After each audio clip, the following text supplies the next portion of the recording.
Hello and welcome into Looking Up with Laird here on Sorare TV. I'm Andrew Laird. You can find me as Lairdinho on Sorare. Joined once again by Harry Trades and Sam Tighe today to add 4 more names to the Sorare Data watch list titled Looking Up with Laird on Sorare TV. Gentlemen, I was just about to pull the list up, and the first thing I see is the Turkish Trent Alexander-Arnold. Harry, how do you do this past game week? I think there was not much of an AA game, if I recall correctly, but there was a cheeky assist in there. There was a cheeky assist in there. And if you're wondering how much of the AA, I believe it was negative. It was definitely -10, negative. in fact. Yeah, it was negative, but Hey, we're here as for is the DA. yeah, I mean, you get the points however they come. It's annoying that both of his assists have come in games where he's got negative decisives. Sorry, both of his assists have come in games where he's had negative AA, or practically. It's often the way of it, though. I know. I see that more often than not. Like, even with my Kyle Walker Peters, he either like pumps 35 AA or gets a decisive and does like minus. it's really weird. I don't know why, but it's just what these players do.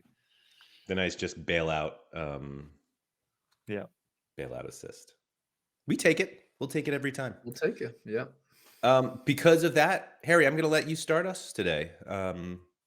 Yeah, you get a bailout assist. You get to start the next week. I appreciate that. I do think Sam did have some sort of decisive as well, which who did we I should do? probably... Oh, yeah, La Chelsea, yeah.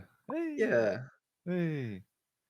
So I now have given you a headache, Laird, potentially. So, okay, Sam wins. Yep, 9.8 AA. You got a goal. You're right. Harry, you're out. Sam, you're in. Highest score from last week goes first. Yeah, that's what we should do. Yeah, we should do that. You're right. Okay. All right. Well, I'm going to start with a player that I think over the last 24 hours since I mentioned him, we've all become mildly infatuated with, Takuro Kaneko. I didn't really know who he was until last week, but having watched his last 2 games, I'm delighted to say that he's really, really fun and really quite good. I figured Harry would know more about his background than me because he spent quite a lot of time obviously in Japan. He's Japanese and he played for that. That's Kaneko has spent time in Japan, not Harry. Yeah, of course. He's too old for me. Come on now.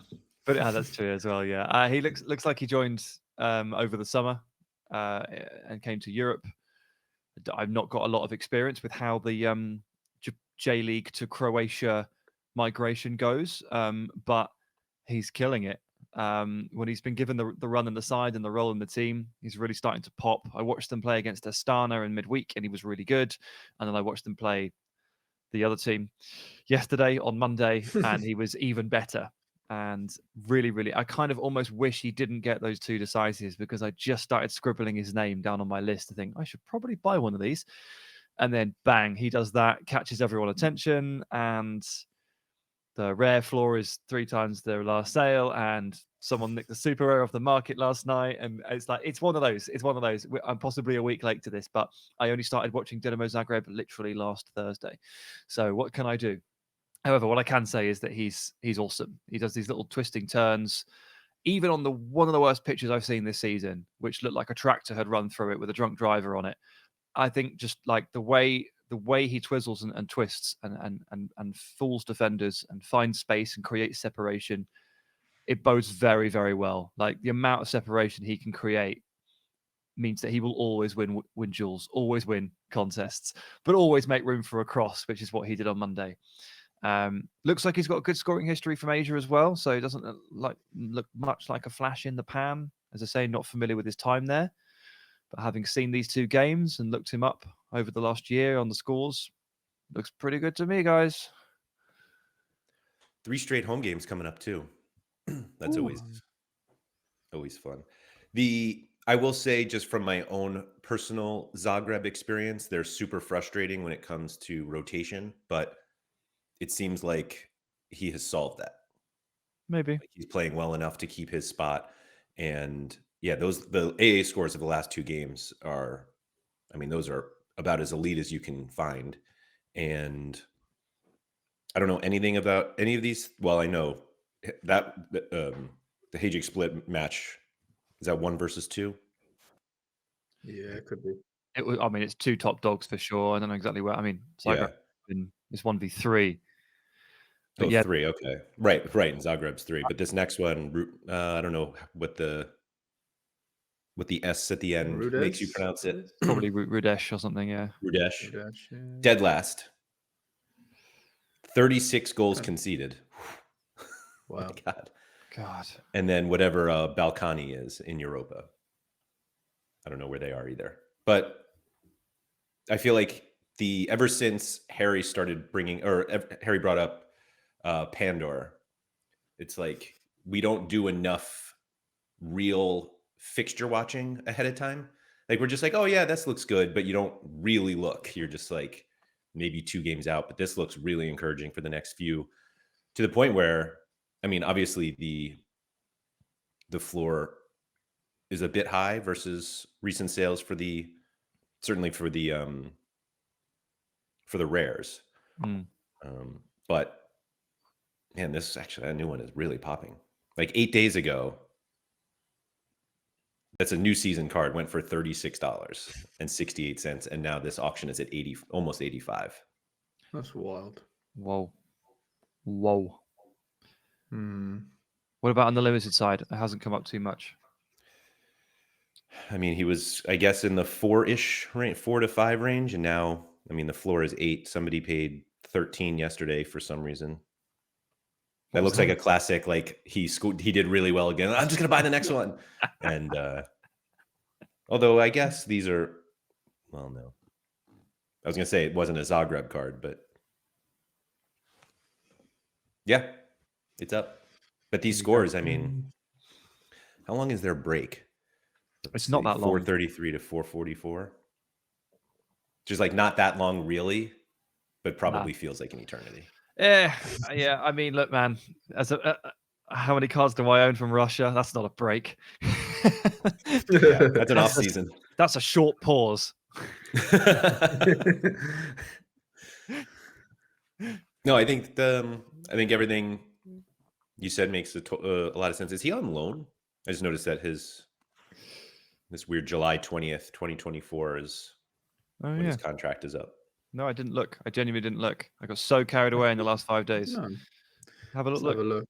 He is on loan from Sapporo. Yeah, he is. I got a little hunch that he's going to be made permanent. Yeah. Can I just say he does take set pieces as well, by the way? Yeah, he does do some of that. Well, did last night, but Baturina didn't play last night, so I don't know if that. Neither did Bulat actually. So, but he did take them last night, I believe. Okay. Which is fun. Very fun. No, actually, I'm lying. He did. It doesn't look like he took them last night, but if I look on his heat map, it shows me he's taken them from a side, like one side, over these last 9 games. So yeah. I mean, just good, honestly, corner researching heat maps. Great stuff. Yeah, I honestly found myself looking at a lot of the Zagreb players yesterday. And I took your point, Ned, about the rotation, because the right back Moharami was like motoring up and down that right side. It was looking really good. It was like cracking on with the AA, and it's not even clean sheet dependent. It was brilliant. And then you look at his SO5 history, and you're like, oh well, he did really well for those 3 games, and then dropped out the team for a game and stuff like that. And it is a bit of a concern. Like if you can nail the perfect weekend with Misic and Moharami and these guys, and Petkovic is back now and he looks a cut above at this level, you're going to win the whole thing. But it is something to be wary of course. These are 53 and 54 AA. My God. He was a Josh Forth super rare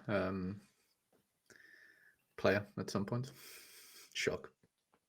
Yeah. All right. Just your standard triple with a clean sheet. Yeah. Where's this guy? Why is he not on the list? Because there's only room for one. There's only room for... Oh, that's fair. All right. I like it. I wonder... Yeah, surely this becomes permanent. No way he can comfortably go back to Japan. I mean, if not, we saw his scoring history in Japan was pretty strong too. So yeah, it's nothing to worry about. Mm-hmm. Probably. I did kind of just gloss that over. It's not like they were a great team either. Like Sapporo's never that good. And he's had some pretty good scores here. 43 AA. Yeah. Cheeky. That's how I'd say that one. Mr. Trades, since you didn't win the competition last week of the highest scoring player added to the list. I'm still gutted about that. But we made that conversation up on the spot 10 minutes ago. felt so natural. Right, yeah. So I'm going to go with Brahim Diaz for my first pick of Real Madrid. I think he comes under just Brahim for some reason on here. He sure does. But yeah, I mean, watching the last sort of couple of Real Madrid games and sort of just knowing that their injury situation right now, is quite bleak, honestly. He's found himself, starting games of football. And if somebody's starting games of football for Real Madrid, playing in, attacking roles, chances are it's going to be some decent scores there. You're not at Real Madrid for no reason. There's definitely a player here who, over his course of his sort of short career has never really been able to find a starting spot. Let's say realistically, there's been spells. I think Milan he was decent and whatever, but he's never really felt like he is sort of a starter. And look, this is not to say that he's going to be when all the injuries come back, your Vinnies and etc. But for somebody right now in this sort of period of we've got a few Champions League games coming up, and with the injuries Real Madrid have, this guy seems to be popping up quite often with some really, really nice scores.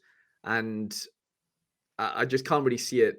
Like, I'm not saying he's going to start every single game now until the next, whenever, because you got like Arda Güler coming back. There's definitely players in like his kind of position that could, not help his starting spot. But like Ancelotti has put a lot of trust in Brahim over these last couple of weeks, and he's come up clutch. Like you can't knock it. And like for somebody that like probably didn't expect to play this 5 streak of games, I think he's done really, really well. And he is a very, very good player, very technical, can score goals. I don't know if I'll be honest, with Cruz there, he's probably not taking any set pieces, but he is the type of player that would, just because of his sort of technical ability. And he's not very tall, so like he's no good in the box, good around the box, maybe, for drop downs. But regardless, you've basically got like, a Rodrigo-esque sort of scorer in the sense that like, he is capable of those scores. We've seen him over the last couple of games, maybe not the hundreds, but for like I don't know what Rodrigo's at, but let's just call it 1/4 of his price. I don't know. It just feels like a sneaky one that could go under the radar for the next couple of months, maybe as just a scorer in general.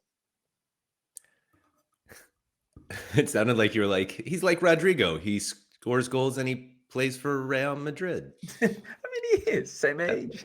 I don't know, actually, they're the same age. I do remember he took some set pieces when he sporadically played for Milan, and I agree. I don't think there's really a path for him to play to get them here. The nice thing about Madrid is we generally get enough news that we know when he'll play. It's one of those that I feel like there was the whole Doku conversation of like, well, if you know when he'll play, like, then it's great. And we don't really know when he's going to play, but Brahim, we probably do. Mostly because like the injuries kind of at some point you just don't have enough players, so he has to play.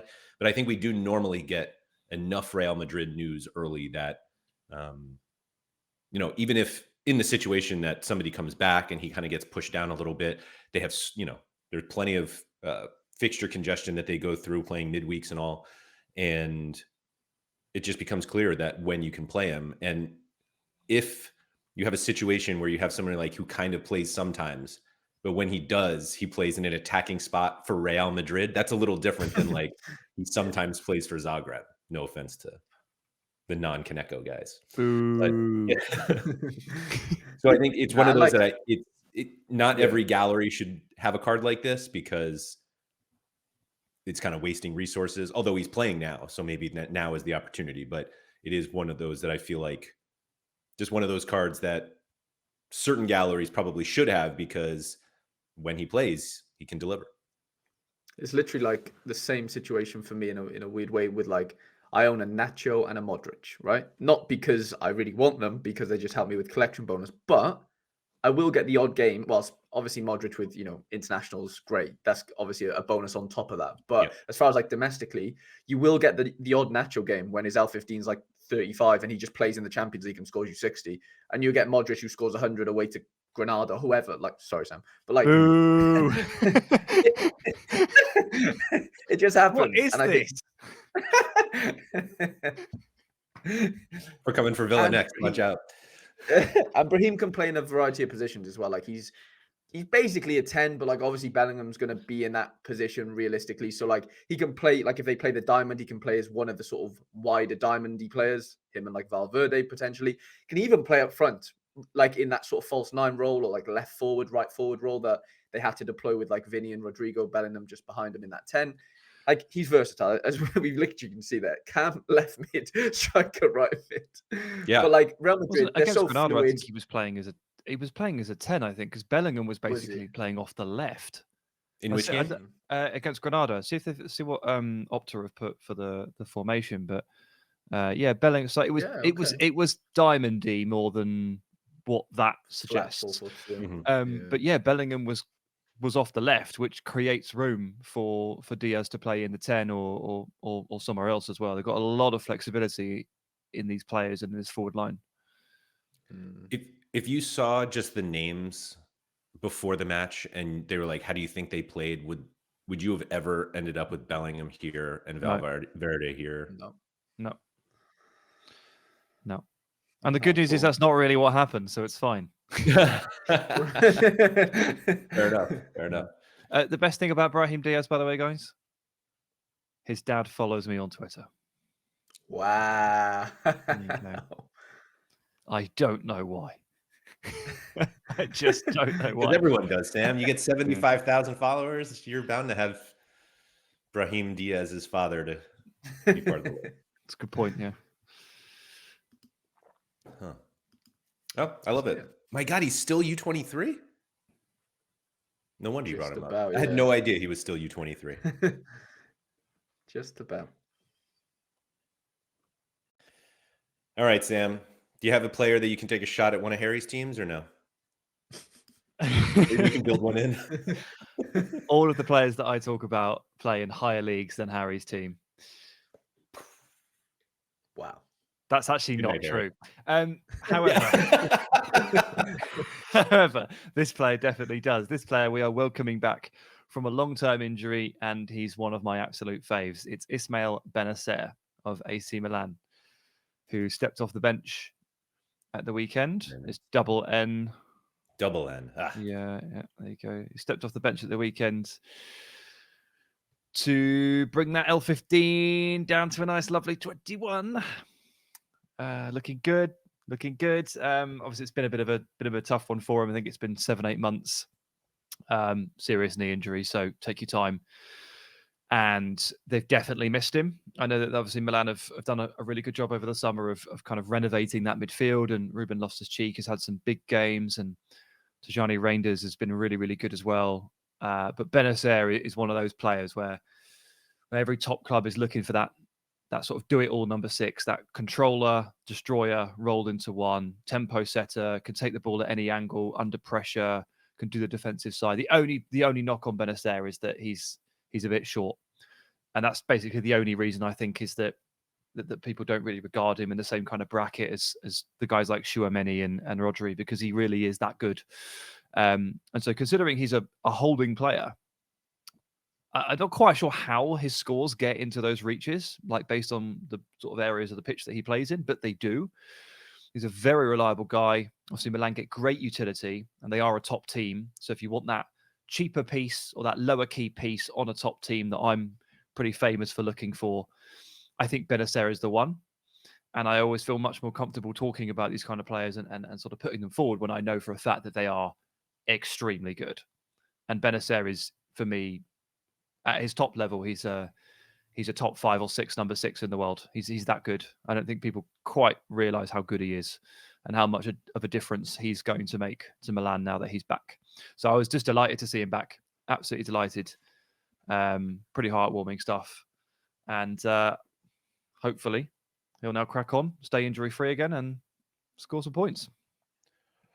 who sits to make him fit in? Well, Loftus-Cheek is injured half the time, so half the time it's him. Yep. Adley will drop into a lesser role, I guess.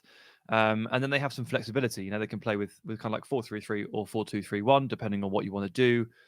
Bennacer will basically always be the deepest player. It'll probably be the building block once he's up to fitness, and then they can fit the other ones in and around him. You can play like Reinders and Musa in front of him.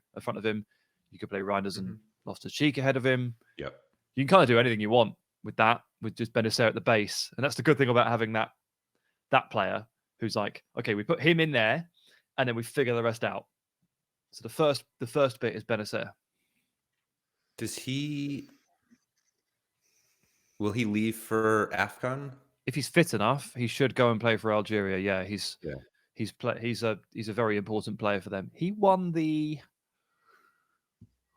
what was it? They played an AFCON over the summer one year, and he won like the golden ball at the AFCON, or the equivalent of it, the best player. And that was when he was back playing for, so was it Sampdoria? Before he moved to Milan. Yeah, 2019 looks like it was in. Yeah, when he and Mahrez won the AFCON, and he was back playing for Sampdoria, or was it someone else? Can't quite remember. But he was absolutely phenomenal. Absolutely phenomenal. And he won the move to Milan based off the back of that tournament. So it's fair to say Bennacer knows the AFCON pretty damn well. Yeah. And he'll be back in there. And Algeria have as good a shot as anyone, really, I guess, at the top order. Do we don't have new Milan cards, right? Yeah, we do. Do we? Maybe not him, but I thought we had new Milan cards because we've got all these. I mean, I wouldn't be surprised if he missed picture day. He was probably having an operation. Yeah. Right. But he's not been reminted yet. By the looks. Yeah, which means last year's cards still have 5% for anybody who has those. Yeah, I don't know how long that lasts, but hey, either way. Neither does Sorare. He's still only 26. Just turned 26, actually. Last week. Oh. Yeah, I think that's a good call. Do you think that they're are you expecting kind of a gradual return to the starting 11? Or we see, obviously it's one game back, he played 11 minutes, but do you think, obviously the expectation is once he's fully fit, he's just in there all the time. But would you assume that he kind of eases back in? Yeah, I'm guessing that they don't overload him. They simply don't have to. You know, maybe last year they would have done it, but with Reinders and Musa and Loftus-Cheek and Krunic and all these guys, they don't have to. But yeah, a month from now, I know there'll be a little bit of time over Christmas where Italy are in and out of football, but basically once their Christmas break is over and they fully resume, probably mid-Jan, he'll be just in. Right. Yeah. Okay. Love it. Harry, I've been hesitant about you adding this guy, but I'm excited to hear what you have to say about him. You put a Debbie Downer on the. I'm looking up. I'm nervous. I'm nervous about it. I know. We all are. Okay, so my last player is a guy who's heavily in our hearts, I would say. As an owner for a long time, myself and Laird, it's Yari Verschaeren. Anderlecht. Wonder kid that I don't know, just doesn't feel as wonder kiddy anymore at 22. After we've luckily been on this platform for a long time now and have seen him sort of break through and whatever at that club, but unfortunately had a massive injury. What was that, 8 months ago now, which feels like doesn't feel like 8 months ago, to be honest. Well, I don't know, I literally remember it happening, the game week in that sense. I needed him for a big score. I actually really remember it, and it was a good matchup, as we can see, Louvain. And obviously, I don't know, just the worst happened. ACL. I'm gonna go back to that. See how good your memory is, Harry. Yeah, have a little look. I think I needed him for something. I'm going to say obviously under 23 rare pro at the time. Or didn't I? I told you there was something cooking. Yep, there it is. Something cooked. Little flow throwback game. Yeah, that score would get you a reward these days, actually. You know, To be fair, 1.76 short. you were really close, even with the injury. Mm-hmm. I was. He I was probably close. needed to play one more minute.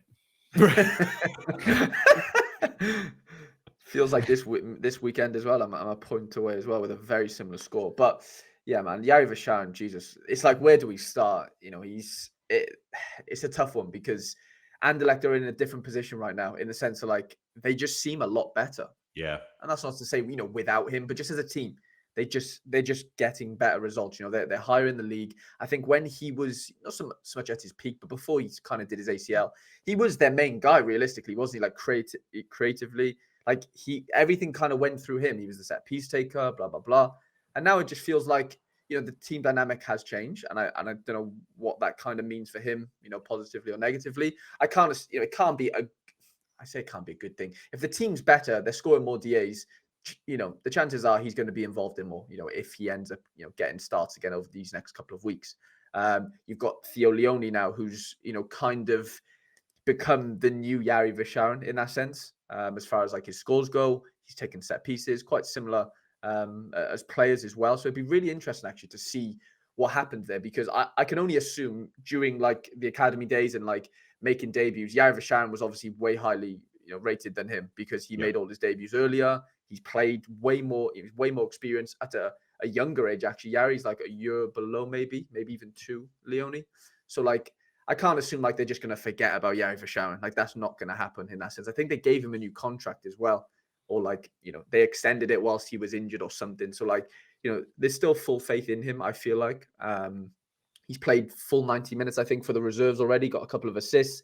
So like, you know, the 21 minutes or 24 minutes he had off the bench on the weekend, it's quite encouraging in that sense. Normally you'd think they like Bennacer comes on for 10 minutes. Like it's 1/3 of the game there, to be fair. Like it's quite a chunk to get back into things, which was quite encouraging, to be honest, because as we know, like, you know, ACL injuries aren't the, you know, you don't want to be, you know, doing that again in that sense. And that gave me quite a lot of confidence. Now, does that mean he's going to come in and start straight away? No, I wouldn't put money down on that, to be honest, just as a betting man in that sense. But like, yeah, I think the fact that Anderlecht in a much better position can only mean for me positive things for him. Now, I don't know if that's going to be immediately, but I think, you know, medium term, things are definitely looking up for him. I just can't see how they're not. And obviously, you know, the L15. I mean, come on. I know a few people who played him in Cap 220 this past weekend. Ooh, okay. Expecting him to come play. on.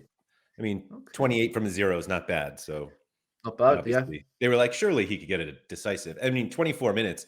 And props to you, by the way. You have been on point with the maths today, saying how it's almost a third of the game. But so, sorry, I couldn't resist that one. Anyway, so he had a huge role when he went down. Like he was, like you said, he took all their set or most of their set pieces, and it just seemed like a lot ran through him. Yari Verschaeren is one of the few players that I have seen live, and I remember watching him. He is tiny and has full control of everything he does and everyone around him. It's crazy. At such a young age. He also has an elite U23 birthday just after July 1st, July 11th here. So you get kind of a full under 23 year when he's 24 years old. So you got to love that. But yeah, I think a lot of people have been anticipating his return. And from the rare side, like the price fell off when he got hurt, but it really hasn't taken off yet. And I think people are probably waiting for him to come back. I know there were a few people who bought in when they saw the news that he was playing for the reserves. Like you said, he went 90 in a lot of those games. So it's really just a fitness thing now. And I mean, again, if he can get back to what he was, and I do feel like I don't want to like add this, but he was always a player that had the random DNP like that. Like you can see them here. These aren't like little injuries. Some of them are, but hopefully, you know, once he's back to full fitness and they can figure out, like, admittedly, I don't follow Anderlecht that much, So I don't know like how easily he just like slots in. I know Anders Dreyer has been playing really well, but there'll be opportunities, and it's a very good team when he gets in it. Yeah, and yeah, like you said, that's the issue. It's hard to bring in a player to a team that hasn't been there for 8 months when they're winning games of football. That's the hardest thing to do. You can't tell somebody to start in 11 saying, "Sorry, mate, this guy's like." It gets different, like there's politics involved, whatever. But ultimately, it is very hard to do that unless there's injuries. I don't know how bad that Thomas Delaney injury is. Again, completely different player, but he's one of the three in midfield, let's say. And it's like, it might depend on injuries. I know Hazard's been injured now and again, plays on the wing, but you get the point. You might have to just wait for another injury, as horrible as that sounds. That's Strokens, or however you pronounce his name. He's another sort of young Anderlecht kid who's even younger again, I think, who's had a bit of a chance over the last couple of games. So, there's competition. Obviously, you're like an elite, European academy in that sense. They're going to produce these young kids from time to time, and unfortunately, they all seem to be midfielders apart from Zabas, to be fair. I can't believe he's only 19. I feel like he was 16 when he first broke through. Yeah, 16. 15. Here we go. I knew that he had older 15. ones. Wow. Yeah, that's crazy. These are some old wonder kids we're talking about here. Yari, looking at Yari there, he has 39 super rares. Wow. I mean, that's a lot. Come on. 39. How's he got to 39 super rares and yet doesn't have, I mean, I know the answer, obviously, he doesn't have over 1,000 limiteds. I mean, that obviously the Belgian team's coming onto the platform way before limited was invented is the reason, but it still looks so strange to see that. It's also funny to see that he has 2 years of being 18 on his card. 18, 19, 20, 21. It's like those people that say they're turning 30 again when they're like 40. Yari just really likes that age. You just really, That is a great. I wonder if anyone has more super rares. That is a lot of super rares, isn't it? A lot of uniques as well. Like 5 uniques. It's so rare to have some kind of look up for this to see like who has the most super rares. He's got 5 uniques and doesn't have one from this season. Like he'll get a 6th one this year. That is wild. 6 and he's under 23 for another season after this. No, another 2, isn't it? Technically, 2026 could be. Hans has 47 super rares. I knew there'd be somebody in there. Okay, yeah. Who has 2026? You're right. You're right. Yeah. Man. Wow. Good on him. I just like talking about Yari, as people see here, because I have a level 20 rare and then I have his limited jersey mint. Limited rookie card. Can you say that? Because it was his first limited jersey mint. Yeah, you better believe I'll say that when somebody wants to buy it. Isn't it supposed to say rookie on it if it's rookie? No, it's not. It's the first. You got to check the blockchain or something.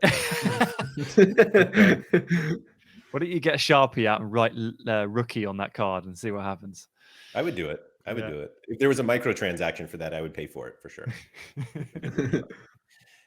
Anyway, gentlemen, thank you very much for that. As a reminder, anybody who wants to track these players, all 132 now on this list, you can just find the Looking Up With Laird watch list on Sorare Data. 332 other Sorare Data users have already subscribed to the watch list, and they get the names before the video comes out because this is not live video, but obviously we add them during the video. So if you're interested in these guys before everyone else sees the video, just subscribe to the watch list. I don't know if we'll have a show next week, but there'll be another show at some point. We'll put it that way. But gentlemen, thank you very much for that, and good luck, everyone.